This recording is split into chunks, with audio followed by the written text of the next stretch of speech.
25 kilo चांदी व 30 तोला सोना लेकर आरोपी फरार, सीसीटीवी में कैद वारदात। सिवनी जिले के बरघाट नगर में शनिवार रात एक सराफा व्यवसायी के साथ फिल्मी अंदाज में चोरी की बड़ी वारदात सामने आई है। बस स्टैंड क्षेत्र स्थित दुकान के बाहर खड़ी कार से अज्ञात बदमाश जेवरात से भरे 2 बैग पार कर फरार हो गए। घटना आसपास लगे सीसीटीवी कैमरों में कैद हो गई है, जिसके आधार पर पुलिस आरोपियों की तलाश में जुट गई है। प्राप्त जानकारी के अनुसार सराफा व्यवसायी दिलीप महाजन शनिवार रात अपनी दुकान बंद करने की तैयारी कर रहे थे। इस दौरान उन्होंने जेवरात से भरे 2 बैग अपनी कार में रखे और दुकान का ताला लगाने वापस चले गए। इसी बीच पहले से घात लगाए खड़े 2 युवकों ने मौके का फायदा उठाया। सीसीटीवी फुटेज में देखा गया कि एक युवक जिसने सफेद शर्ट पहन रखी थी, कार के पास पहुंचा और दरवाजा खोलकर दोनों बैग निकाल लिए। इसके बाद वह सामान्य ढंग से पैदल आगे बढ़ गया और कुछ दूरी पर अपने साथी के साथ बाइक पर सवार होकर बालाघाट की ओर फरार हो गया। दिलीप महाजन के अनुसार बैग में करीब 25 किलो चांदी, 30 तोला सोना और लगभग 2 से 3 लाख रुपए नकद रखे हुए थे। बताया जा रहा है कि उनकी सराफा दुकान 7 से 8 माह पहले ही शुरू हुई थी। वे मूलतः किसान हैं और पूर्व में चाय पान का व्यवसाय करते थे। घटना के बाद क्षेत्र में हड़कंप मच गया। सूचना मिलते ही पुलिस मौके पर पहुंची और आसपास के सीसीटीवी फुटेज खंगालना शुरू किया। पुलिस को 2 पेट्रोल पंपों के कैमरों में भी संदिग्धों की गतिविधियां कैद होने के सुराग मिले हैं। मामले की गंभीरता को देखते हुए अतिरिक्त पुलिस अधीक्षक दीपक मिश्रा और एसडीओपी भी घटना स्थल पर पहुंचे। थाना प्रभारी मोहनीश बेस ने बताया कि सीसीटीवी फुटेज के आधार पर आरोपियों की पहचान कर उनकी तलाश की जा रही है। जल्द ही आरोपियों को गिरफ्तार कर घटना का खुलासा करने का दावा पुलिस द्वारा किया जा रहा है। भीड़ में जेब काटने वाला शातिर चोर गिरफ्तार, पुलिस ने नकदी बरामद की। सिवनी जिले के सक्रिय जेब कतरों के खिलाफ चलाए जा रहे अभियान के तहत कोतवाली पुलिस ने शनिवार रात एक शातिर चोर को गिरफ्तार कर बड़ी सफलता हासिल की है। आरोपी के कब्जे से चोरी की नकदी और पर्स बरामद किया गया है। कोतवाली थाना प्रभारी सतीश तिवारी ने जानकारी देते हुए बताया कि पुलिस अधीक्षक सुनील मेहता के निर्देशन तथा अतिरिक्त पुलिस अधीक्षक दीपक मिश्रा एवं एसडीओपी सचिन परते के मार्गदर्शन में जिले भर में चोरी और नकबजनी की घटनाओं पर अंकुश लगाने के लिए लगातार अभियान चलाया जा रहा है। इसी क्रम में कोतवाली पुलिस ने भीड़ भाड़ वाले स्थानों पर सक्रिय जेब कतरों पर नजर रखते हुए कार्रवाई की। प्राप्त जानकारी के अनुसार 2 अप्रैल 2026 को प्रार्थी अमित राजपूत 42 वर्ष निवासी खेरी टेक सिवनी ने थाना कोतवाली में रिपोर्ट दर्ज कराई थी कि हनुमान जन्मोत्सव के दौरान बाल स्वरूप हनुमान मंदिर में पूजा करते समय रात करीब 8 बजे किसी अज्ञात व्यक्ति ने उसकी जेब से लगभग 17,000 रुपए चोरी कर लिए। शिकायत के आधार पर पुलिस ने अपराध क्रमांक 254/2026 धारा 303(2) BNS के तहत मामला दर्ज कर जांच शुरू की। मामले की गंभीरता को देखते हुए थाना स्तर पर टीम गठित की गई। पुलिस ने घटना स्थल के आसपास पूछताछ, संदिग्धों की गतिविधियों का विश्लेषण और तकनीकी साक्ष्यों के आधार पर एक संदिग्ध की पहचान इस्लाम खान 30 वर्ष निवासी टिग्गा मोहल्ला सिवनी के रूप में की। पुलिस ने उसे हिरासत में लेकर पूछताछ की, जिसमें उसने चोरी की वारदात को अंजाम देना स्वीकार किया। पूछताछ में आरोपी ने बताया कि उसने चोरी की गई राशि से कुछ पैसे खर्च कर दिए हैं। उसके पास से 7,250 रुपए नगद एवं पर्स बरामद किया गया, जिसे विधिवत जब्त कर लिया गया है। इसके बाद आरोपी को गिरफ्तार कर न्यायालय में पेश किया गया। पुलिस के अनुसार आरोपी के खिलाफ पहले भी थाना कोतवाली में आर्म्स एक्ट के तहत मामला दर्ज है।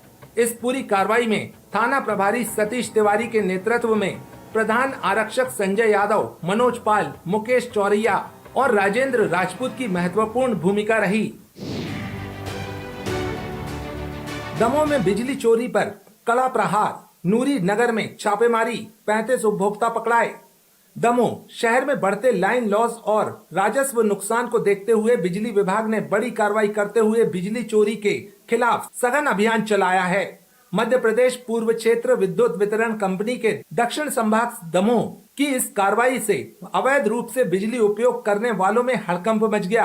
कार्यपालन अभियंता मोतीलाल साहू के नेतृत्व में 6 टीमों ने नूरी नगर और आसपास के इलाकों में एक साथ दबिश दी। टीमों ने कुल 75 घरों की जांच की, जिसमें 35 स्थानों पर सीधे बिजली चोरी पकड़ी गई। जांच के दौरान कई घरों में पोल से सीधे कनेक्शन जोड़कर और अलग से केबल डालकर बिजली का उपयोग किया जा रहा था। टीम ने मौके पर ही अवैध तारों को जब्त कर लिया और सभी मामलों में साक्ष्य के तौर पर वीडियो व फोटोग्राफी भी कराई गई। कार्रवाई के दौरान कुछ लोग टीम को देखकर अपने घरों में ताला लगाकर मौके से फरार हो गए। विभाग ने ऐसे उपभोक्ताओं को भी चिन्हित कर उनके खिलाफ आगे कानूनी कार्रवाई की प्रक्रिया शुरू कर दी है। बिजली चोरी के इन मामलों में विद्युत अधिनियम की धारा 135 और 138 के तहत 35 प्रकरण दर्ज किए गए हैं। विभाग ने करीब 7 लाख रुपए से अधिक की वसूली निर्धारित की है। इस कार्रवाई में सहायक अभियंता राघवेंद्र, कनिष्ठ अभियंता अजीत पटेल, शिवानी गुप्ता, पूजा खोबरागड़े सहित विभागीय अमला, लाइनमैन और आउटसोर्स कर्मचारी शामिल रहे। अधिकारियों का कहना है कि बिजली चोरी रोकने के लिए ऐसे अभियान लगातार जारी रहेंगे और दोषियों के खिलाफ सख्त कार्रवाई की जाएगी। देखिए, आज विद्युत मंडल की टीम द्वारा 6 टीमों का गठन किया गया था, जिसमें एक सहायक यंत्री और 5 कनिष्ठ यंत्री की टीम थी। इन सभी ने अपने नूरी नगर जो क्षेत्र है वहाँ विद्युत चोरी की कार्रवाई पकड़ने के लिए गए थे। वहाँ करीब हमने 75 कनेक्शन की चेकिंग करी, जिसमें से 35 नंबर पंचनामा मौके पर दर्ज किया गया। 35 नंबर की मकानों में बिजली की चोरी मिली है। शेष अपन ने ऐसे आइडेंटिफाई किए हैं जिनने ताला बंद कर करके मौके से फरार हो गए थे या चले गए थे कहा जाए तो ऐसे घर भी आइडेंटिफाई हुए हैं। मौके पर नहीं मिलने के कारण पे विद्युत चोरी कार्रवाई प्रकरण दर्ज नहीं हो पाया है। अपन ने उनको चिन्हित भी कर लिया, बाद में उनको अपन नेक्स्ट फेज में उनको पकड़ेंगे। इसके अलावा हम लोगों ने, हमारे पास लगातार शिकायतें विद्युत चोरी की मिलती है जनप्रतिनिधियों द्वारा, जनमानस द्वारा, और वहाँ के जो अच्छे उपभोक्ता हैं विद्युत चोरी करने वालों की लगातार शिकायतें देते हैं। यहाँ पर मुख्य रूप से मागंज, नूरी नगर, पठानी मोहल्ला, गढ़ी मोहल्ला, कसाई मंडी, बजरिया, इस टाइप के जो एरिया हैं वहाँ लगातार विद्युत चोरी की शिकायतें हमको मिल रही हैं। हम लोग बाकायदे चरणबद्ध तरीके से इन एरिया में विद्युत चोरी पकड़ेंगे और प्रयास हमारा ये रहेगा कि विद्युत चोरी से दमों को मुक्त करेंगे। इस प्रकार के प्रकरण बनाए गए। देखिए, अधिकतर प्रकरण हमारे पास ऐसे मिल रहे हैं कि मीटर तो हमारा लगा हुआ है, लोग अलग से सर्विस लाइन खींच करके बिजली का उपयोग कर रहे हैं ताकि मीटर में रीडिंग न जाए। मीटर में कम रीडिंग जा रही है, कम बिल आ रहा है, और अलग से वायर जो डाले हुए हैं उनसे विद्युत का उपयोग कर रहे हैं। तो हमने करीब 35 ऐसे मकानों से वायर जब्त कर लिए हैं और बाकायदे एज एविडेंस उसको अपन कोर्ट में प्रोड्यूस करेंगे। सुना है कुछ चौंकाने वाले मामले भी दिखाई दिए हैं।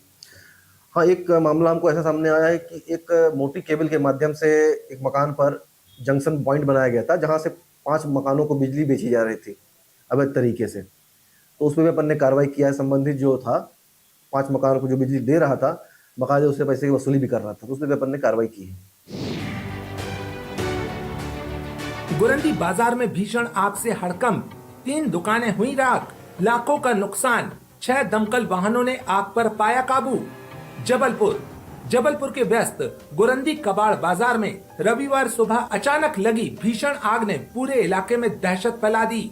सुबह करीब 9 बजे एक कबाड़ दुकान से उठी चिंगारी ने देखते ही देखते विकराल रूप धारण कर लिया और आसपास की 3 से 4 दुकानों को अपनी चपेट में ले लिया। आग की लपटें इतनी तेज थी कि कुछ ही देर में पूरा बाजार धुएं के गुबार से भर गया और वहां मौजूद लोगों में भगदड़ जैसी स्थिति बन गई। प्रत्यक्षदर्शियों के मुताबिक आग इतनी तेजी से फैली कि दुकानदारों को संभलने तक का मौका नहीं मिला। कई दुकानों में रखा लाखों रुपए का सामान जलकर खाक हो गया। घटना की सूचना मिलते ही स्थानीय लोगों ने तुरंत फायर ब्रिगेड को सूचना दी। सूचना मिलते ही दमकल विभाग की टीम 6 दमकल वाहनों के साथ मौके पर पहुंची। फायर फाइटर्स ने कड़ी मशक्कत करते हुए घंटों की मेहनत के बाद आग पर काबू पाया। राहत की बात यह रही कि इस घटना में किसी के हताहत होने की खबर नहीं है। गौरतलब है कि गुरंदी बाजार शहर का प्रमुख कबाड़ बाजार है, जहां रविवार को खास तौर पर भारी भीड़ रहती है। यदि दमकल विभाग समय पर मौके पर नहीं पहुंचता तो यह आग और भी बड़ा रूप ले सकती थी और भारी जनहानि की आशंका थी। फिलहाल आग लगने के कारणों का पता नहीं चल पाया है और प्रशासन ने मामले की जांच शुरू कर दी है और नुकसान का आकलन किया जा रहा है।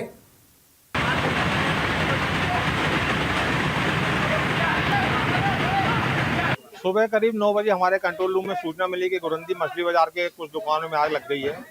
मौके पर 4 वाहन रवाना किए। यहाँ देखा तो कबाड़ की दुकान में आग लगी थी, इसमें 2 दुकान पूरी तरह जल गई। प्रथम दृष्टया क्या कारण था? कारण अज्ञात है। कितने वाहन अपने आए? 6 वाहन, 6 वाहन, टैंकर वगैरह। 2 टैंकर, 4 फायर ब्रिगेड। आज बाजार का दिन है, बाजार भी लगा हुआ है, कुछ परेशानी दिक्कत भी? थोड़ा दिक्कत तो आती है यातायात में। अगर ये आग कंट्रोल नहीं की जाती तो उसको बड़ा हादसा होगा। आग कबाड़ की उसमें थी, ज्यादा वैसे भी नहीं बढ़ती, लोहा का तो सामान था उसमें और टाइम पे कंट्रोल हो गई। जी, आजू बाजू का मार्केट है, आजू बाजू और उसका बाजार का दिन है। 2-3 दुकान तो बिल्कुल खत्म पे है, मतलब तबाह हो चुकी है। हमारी दुकान का ज्यादा नहीं 60-65 हजार का नुकसान हुआ है। तो क्या कारण रहा आग लगने का? अब यही तो नहीं मालूम, वहाँ ऊपर से लाइन भी गई है, शॉर्ट सर्किट हो सकती है, बोर्ड या शॉर्ट सर्किट। ये अभी 1 आध घंटे पहले की। तो जब आग लगी थी तो क्या दुकान बंद थी कि आप? बंद थी, पूरा बाजार ही बंद था ना। हमको घर पे रहे, फोन आया तो भाग के आए। कोई जानहानि तो नहीं? जनहानि नहीं हुई है, माल हानि हुई है। लगभग कितने, पूरी अगर बात करें तो कितने का नुकसान? 3-4 लाख रुपए का नुकसान हो गया है। फायर ब्रिगेड की कितनी गाड़ियाँ? 2 गाड़ी, 2 गाड़ियाँ, ज्यादा नहीं, 5-6 गाड़ियाँ हैं। 5-6 गाड़ी रोड पे खड़ी, 2 अभी चल रही कंटिन्यू। तो टैंकर भी आए? टैंकर भी आया, मतलब 5-6 फायर ब्रिगेड की गाड़ी आ गई, 2 चल चुकी है, 2 चल रही है और बाकी खड़ी है। अभी क्या स्थिति है आपकी? अभी काबू पा लिए। गौर नदी में महिला की डूबने से मौत, क्षेत्र में शोक। जबलपुर गौर थाना क्षेत्र अंतर्गत गौर नदी में एक महिला की डूबने से दर्दनाक मौत हो गई। मृतका की पहचान श्रीमती रंजिता भूमिया, पत्नी करिया भूमिया, निवासी भीटा चंडी मोहल्ला के रूप में की गई। घटना के बाद पूरे क्षेत्र में शोक का माहौल है। प्राप्त जानकारी के अनुसार महिला किसी कार्यवश गौर नदी के पास गई थी, तभी अचानक वह गहरे पानी में चली गई और डूबने लगी। आसपास मौजूद लोगों ने उसे बचाने का प्रयास किया, लेकिन तब तक काफी देर हो चुकी थी। महिला को बाहर निकालकर देखा गया तो उसकी मौत हो चुकी थी। घटना की सूचना मिलते ही गौर थाना पुलिस मौके पर पहुंची और शव को अपने कब्जे में लेकर पंचनामा कार्रवाई की। इसके बाद शव को पोस्टमार्टम के लिए भिजवाया गया। प्राथमिक जांच में मामला हादसा प्रतीत हो रहा है। हालांकि पुलिस सभी पहलुओं को ध्यान में रखते हुए जांच कर रही है। मार्ग कायम कर लिया गया है और आगे की कार्रवाई जारी है। डायल 100 पर सूचना मिली थी फोन से कि एक महिला नहाने आई थी कटिया घाट में, ये खेरे बाई मंदिर के पीछे सालीवाड़ा, जहां वो नहाते समय पानी में डूब गई है। और डूबने के बाद उसको क्या नाम है, शिवचंद बर्मन ने उसको निकाला है। महिला का नाम है रंजिता बर्मन, पति का नाम करिया बर्मन, उम्र 38 साल लगभग है और ये भीटा की रहने वाली है। प्रथम दृष्टया क्या प्रतीत हो रहा है? अब वो प्रथम दृष्टया बताने वाले तो सभी बता रहे हैं कि वो नहाने आई थी, उसकी बच्ची भी थी, नहाते समय गिर गई अंदर पानी में और जिससे डूब गई। शहर में इलेक्ट्रिक वाहनों को बढ़ावा देने की दिशा में एक और महत्वपूर्ण कदम उठाते हुए इलेक्ट्रिक वाहन निर्माता रिवर मोबिलिटी के नए शोरूम खटवानी रिवर का शुभारंभ मदन महल क्षेत्र में किया गया। इस शोरूम का उद्घाटन लोक निर्माण मंत्री राकेश सिंह द्वारा किया गया। नए शोरूम में ग्राहकों को कंपनी के प्रमुख इलेक्ट्रिक स्कूटर रिवर इंडी का अनुभव करने का अवसर मिलेगा। इसके साथ ही यहां एक्सक्लूसिव एसेसरीज और लाइफस्टाइल मर्चेंडाइज का विशेष कलेक्शन भी उपलब्ध रहेगा। ग्राहकों की सुविधा को ध्यान में रखते हुए शोरूम परिसर में ही सर्विस सेंटर की व्यवस्था भी की गई है, जिससे उन्हें भरोसेमंद आफ्टर सेल सर्विस मिल सके। इस अवसर पर रिवर मोबिलिटी के ऑल इंडिया सेल्स हेड केवी दिनेश और खटवानी रिवर के डायरेक्टर रुशिल खटवानी ने इलेक्ट्रिक स्कूटर की विशेषताओं की जानकारी देते हुए बताया कि रिवर इंडी को एसयूवी ऑफ स्कूटर्स कहा जाता है। इसकी खासियतों में 55 लीटर का बड़ा स्टोरेज स्पेस, 4 kWh की बड़ी बैटरी, 6.7 किलोवाट की पावरफुल मोटर और 14 इंच के चौड़े टायर के साथ ड्यूल डिस्क ब्रेक शामिल हैं, जो हर तरह की राइडिंग कंडीशन के लिए उपयुक्त बनाते हैं। इसकी आईडीसी रेंज फुल चार्ज में 163 किलोमीटर तक बताई गई है। जी नमस्कार, मैं रोहित खटवानी, खटवानी ग्रुप और रिवर कंपनी की तरफ से संस्कार धानी के सभी श्रोताओं का अभिनंदन करता हूं। आज बहुत ही खुशी का दिन है। हमने अपने खटवानी ग्रुप की परंपरा को आगे बढ़ाते हुए एक बहुत ही technically advanced brand, EV brand river mobility को जबलपुर में लॉन्च किया है। इस रिवर मोबिलिटी को popularly SUV of the scooters कहा जाता है। अभी जो क्राइसिस चल रहा है पेट्रोल, डीजल और एलपीजी का, उसमें ईवी का कितना बड़ा राहत के रूप में ये आएगी, उसी में हमने इसमें एक अपना कदम बढ़ाया है। मेरा बेटा रुशल साथ में है जो कि इस वेंचर को संभालेगा। अब रुशल विल आपको और जानकारी देगा इस बारे में। रिवर इंडी को एसयूवी और स्कूटर्स जाना जाता है क्योंकि स्कूटर सेगमेंट में, ईवी स्कूटर सेगमेंट में इसकी सबसे ज्यादा ग्राउंड क्लियरेंस, सबसे ऊंचे 14 इंच के दोनों टायर, सबसे ज्यादा स्टोरेज कैपेसिटी 55 लीटर की स्टोरेज कैपेसिटी जो फ्रंट एंड बैक दोनों में आपको मिलेगी, और 160 किलोमीटर की IDC range and top speed up to 110 kilometre per hour, 110 kilometre प्रति घंटे की स्पीड की वजह से इन शानदार फीचर्स के हिसाब से भारतीय सड़क के को ध्यान में रखते हुए इस गाड़ी को बनाया गया है और इसीलिए इसको एसयूवी और स्कूटर्स माना जाता है।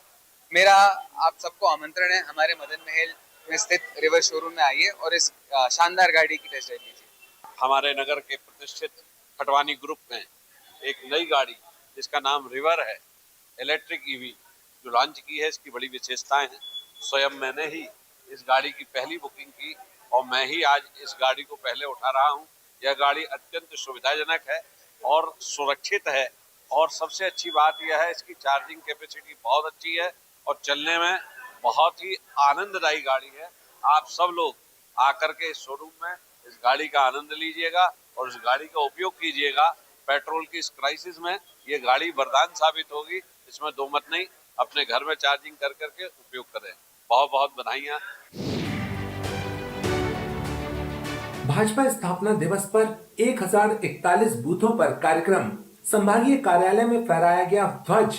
जबलपुर। भारतीय जनता पार्टी के स्थापना दिवस पर सोमवार को जबलपुर महानगर के सभी 1041 बूथों पर विभिन्न कार्यक्रम आयोजित किए गए। मुख्य आयोजन रानीताल स्थित भाजपा संभागीय कार्यालय में प्रातः हुआ, जहां मध्य प्रदेश शासन के लोक निर्माण मंत्री राकेश सिंह ने पार्टी का ध्वज फहराया। इस अवसर पर सांसद आशीष दुबे, राज्यसभा सांसद सुमित्रा वाल्मीकि, विधायक अशोक रोहानी, अभिलाष पांडे, नगर निगम अध्यक्ष रिंकू बेज सहित अनेक जनप्रतिनिधि और पदाधिकारी उपस्थित रहे। कार्यक्रम के दौरान पार्टी की विचारधारा, उपलब्धियों और संगठन विस्तार को लेकर चर्चा की गई। पदाधिकारियों ने कार्यकर्ताओं से संगठन को और मजबूत बनाने तथा आम जन से जुड़ाव बढ़ाने का आह्वान किया। जिला अध्यक्ष रत्नेश सोनकर ने बताया कि स्थापना दिवस पार्टी के प्रमुख कार्यक्रमों में से एक है, जिसे पूरे उत्साह के साथ मनाया गया। शहर के सभी मंडल कार्यालयों के साथ साथ कार्यकर्ताओं ने अपने अपने घरों पर भी भाजपा का ध्वज फहराकर उत्सव मनाया। कार्यक्रमों में बड़ी संख्या में कार्यकर्ताओं की भागीदारी रही। भारतीय जनता पार्टी का स्थापना दिवस है और भारतीय जनता पार्टी के प्रत्येक कार्यकर्ता के लिए ये किसी पर्व से कम नहीं है, और इसीलिए पूरे देश में भारतीय जनता पार्टी के कार्यकर्ताओं ने बहुत उत्साह के साथ इसे पर्व के रूप में अपने उनको संस्थापकों को याद करते हुए, जिन्होंने भारतीय जनसंघ से लेकर भारतीय जनता पार्टी की इस यात्रा को अपना तप दिया, अपना तेज दिया और ये यात्रा पूरी करने के लिए विचार दिया, उन्हें स्मरण करते हुए, उन्हें श्रद्धा सुमन अर्पित करते हुए ये पर्व आज सभी ने मनाया है। प्रदेश से माननीय मुख्यमंत्री डॉक्टर मोहन यादव जी, भारतीय जनता पार्टी के प्रदेश अध्यक्ष माननीय खंडेलवाल जी और हमारे क्षेत्रीय संगठन मंत्री जी सहित प्रमुख लोगों ने आज संबोधित किया है और एक तरह से इस यात्रा में जो चुनौतियां रही हैं, जो संघर्ष रहे हैं, उनको स्मरण करते हुए उनको पार करने में किस तरह कार्यकर्ताओं ने एकजुटता के साथ आगे बढ़कर पार्टी को आगे बढ़ाया और आवश्यकता पड़ने पर अपना सर्वस्व भी निछावर किया। और उसके साथ साथ माननीय अटल बिहारी वाजपेयी जी के नेतृत्व से लेकर और वर्तमान में माननीय मोदी जी का नेतृत्व, जिनके नेतृत्व में आज पूरे विश्व में भारत और भारत की सरकार का डंका बज रहा है, तो सभी ने उनके नेतृत्व की सराहना की और आने वाला कल तब जबकि भारतीय जनता पार्टी का प्रत्येक कार्यकर्ता ये मानता है कि भारत माता विश्व नेतृत्वकर्ता के रूप में विश्व का नेतृत्व करें। इसके लिए विजन 2047 जो माननीय प्रधानमंत्री जी ने देश के सामने रखा है, उस पर आगे बढ़ते हुए एक संकल्प के साथ हम सभी अपनी अपनी जिम्मेदारियों का निर्वहन करें। इस भाव के साथ आज भारतीय जनता पार्टी के कार्यकर्ताओं ने इस पर्व को मनाया है। जबलपुर में भी आज विभिन्न आयोजन, जिसमें मतदान केंद्रों पर भी हम सब ने पुष्पांजलि की है, उसके बाद पार्टी कार्यालय में भी, अपने अपने घरों में भी ध्वजारोहण किया है और आज पार्टी कार्यालय में बैठकर एक साथ अपने नेतृत्व को सुना है और परस्पर एक दूसरे को बधाई दी है। और ये क्रम आने वाले समय में भी अभी चलने वाला है। इसी क्रम में 8 तारीख को माननीय मुख्यमंत्री जी का आगमन भी होगा। उस दिन भी अन्य कार्यक्रमों के अतिरिक्त भारतीय जनता पार्टी के सक्रिय कार्यकर्ताओं को संबोधित करेंगे। सत्य प्रकाश पब्लिक स्कूल में 2 अडोरेबल लूजर्स का सफल मंचन। सत्य प्रकाश पब्लिक स्कूल के तृतीय लिटरेचर फेस्ट 2026 के अंतर्गत विद्यालय के प्रेक्षालय सत्य रंग में प्रसिद्ध कॉमेडी नाटक 2 अडोरेबल लूजर्स का भव्य मंचन किया गया। इस अवसर पर विद्यालय के अध्यक्ष अनिल ग्रोवर, निदेशक तरंग ग्रोवर एवं प्राचार्य दविंदर कौर सेठी की गरिमामय उपस्थिति रही। नाटक के दर्शील सफारी और अभिषेक पटनायक ने अपने सशक्त अभिनय से दर्शकों का मन मोह लिया। यह प्रस्तुति out of the box production के अंतर्गत दी गई, जो देश विदेश में अपने 140 से अधिक सफल मंचनों के लिए प्रसिद्ध है। नाटक की कहानी 2 ऐसे पात्रों पर आधारित है जो अपनी कमजोरियों से जूझते हुए आत्मविश्वास और मित्रता का महत्व समझते हैं। हास्य और संवेदनाओं से भरपूर इस प्रस्तुति ने दर्शकों को भावनात्मक रूप से जोड़ने में सफलता पाई। इसमें हमारे बहुत सारे विशिष्ट अतिथि और स्कूल की फैकल्टी, हमारे पेरेंट्स और हमारे लर्नर्स, स्टूडेंट सभी लोग उसमें पार्टिसिपेट करेंगे और उनको प्रोत्साहित करेंगे। इसके 140 शो हो चुके हैं इनके, और इंडिया का जो सबसे प्रसिद्ध कल्चरल सेंटर है नीता मुकेश अंबानी कल्चरल सेंटर, उसमें इन्होंने अभी 5 शो किए हैं बैक टू बैक और वो हाउसफुल रहे हैं। और मुझे बहुत हर्ष होता है कि जबलपुर में भी आज जो इसका मंचन होगा वो सभी को जरूर सभी लोग उसमें रोमांचित होंगे। My name is Abhishek Patnaik and मेरा एक प्रोडक्शन हाउस है out of the box production. इसका एक प्ले है 2 अडोरेबल लूजर्स जो मैंने लिखा था 2014 में एंड इसको 12 साल हो गए हैं। ये प्ले 140 शोज किए हैं एंड मैं बहुत फॉर्चुनेट हूँ कि मुझे जबलपुर में आके ये प्ले करने का मौका मिल रहा है। एंड एक चीज़ मैं पर्सन को थैंक करना चाहूँगा as the director of the school, because generally you should have a vision to bring an English comedy play with this message that we're trying to put with it, which is basically about कि अंग्रेजी जैसे कोई अगर भाषा में शब्द में बात करता है तो उसे काफ़ी बुद्धिमान माना जाता है। बट ये प्ले के द्वारा हम ये बताना चाह रहे हैं कि अंग्रेजी ज़रूरी है, बट अगर आपका डिक्शन इतना सही भी नहीं हो, आप उसको जज मत करिए। एंड मैं बहुत सौभाग्यशाली हूँ कि Darsheel agree to do this play, because ऐसा नहीं कि हम लोग कोई दोस्त थे, बट अभी 10 साल से हम एक दूसरे को जानते हैं। तो जब मैंने ये प्ले मैम को पिच किया था, तरंग मैम को, तो उन्होंने कहा था I would like my kids to watch this play and मुझे बहुत अच्छा लगा that 2 adorable losers is gone to all the tier 2, tier 3 cities and it basically gets the acceptance from the people। and आज भी हम लोग nervous हैं, किंतु वी हैव डन 140। हमारा सिर्फ बातें होती है दैट आज हम एक नए ऑडियंस के साथ कैसे ये परफॉर्म करेंगे। I think that's the beauty of theatre and मेरा विजन है that I bring theatre to youngsters and hopefully like me we get more entrepreneurs and we get more producers who can make theatre as their career। So I would like to thank Chairman sir and Tarang ma'am, thank you so much for bringing us here and getting this play, and I hope everyone has a great time।